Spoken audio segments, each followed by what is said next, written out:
Hey everybody, it's Jenny Matthews here, and it's still OCD week, and I am putting out another video today to talk about effective treatment for OCD. I'm going to apologize in advance. I am getting over a chest cold or something, and I tend to cough a lot. I'm going to try not to, but I might be taking sips of water here to help mitigate that. So, all right, I'm going to try and keep it as short and sweet as possible.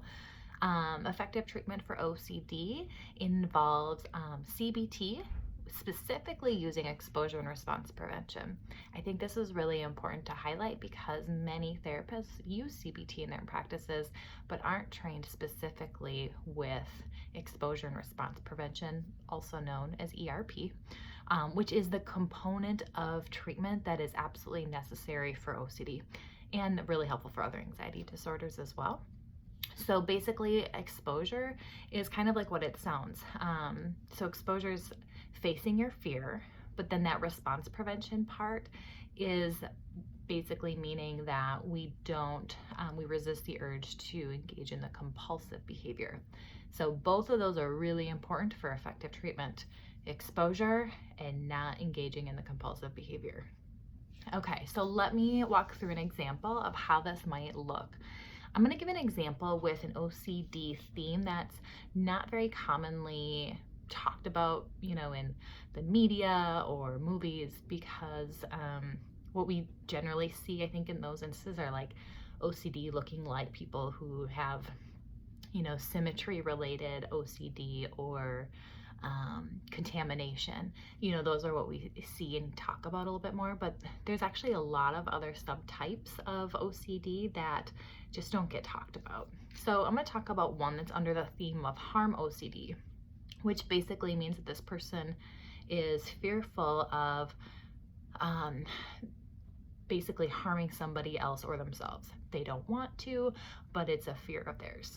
So in this particular example, I'm going to give the example of the fear of losing control, snapping, and killing somebody.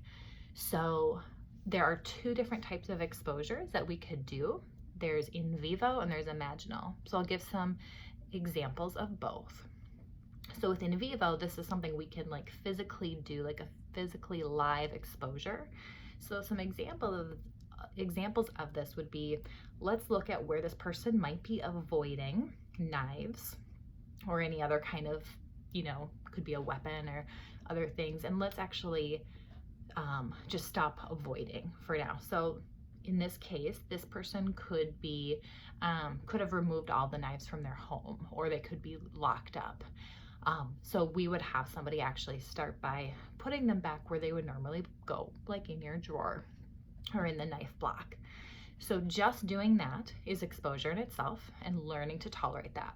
And so I should back up and say that we would first start in treatment by making a list of the various exposures we would do. And we'd have a client rate how much fear this would give them or anxiety on a scale of 0 to 10, with 10 being the worst.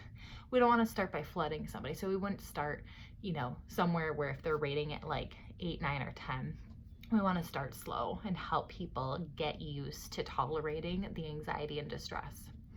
So we would start with, wherever they fall. So I'm going to throw out some examples, but obviously the ranking could vary per person. So somebody might start then, start using knives in the home. When they're preparing meals, that could be an exposure. They might then prepare meals using knives with another person in the room. They might also start to just practice saying words that might trigger the fear, like saying words like kill or stab, murder, manslaughter. They could post those words, around their house as reminders, so you're constantly getting that exposure. Other things we could do are, again, watching the news where there could be lots of stories about murders, could be watching horror films or documentaries about serial killers. Those are all examples of things people can do to be physically confronting the fear. Okay, another type of exposure is called imaginal, which is really helpful in a lot of different ways, but it's really helpful for those fears that feel too scary to confront in person right away. It could be something that's completely impossible to actually confront because maybe it's something that happens in the future, or it's really not safe to, physically do the exposure. There's a lot of other really good reasons too, but basically we would want to write and or record a script of somebody basically giving a play-by-play of their worst fear coming true. So in this case, it could be this person completely losing control and stabbing their partner. And I would have them go into as much detail as possible about, what it was like, how they felt during, before, during, after, what everybody around them thought of them, what consequences happened, how their life went afterwards, and really kind of play that out as vividly as possible. And you have them listen to that, as much as they can.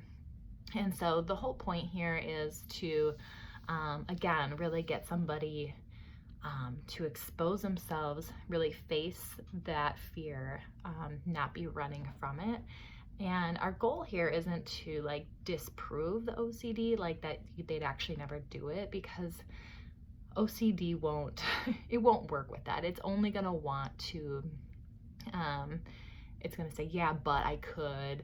Or if you try to give somebody reassurance, no, you wouldn't actually do that. Think about what a great person you are. You're only really feeding the OCD. So we actually want to kind of side with the OCD and go, yeah, I could do that. And let's pretend that I did.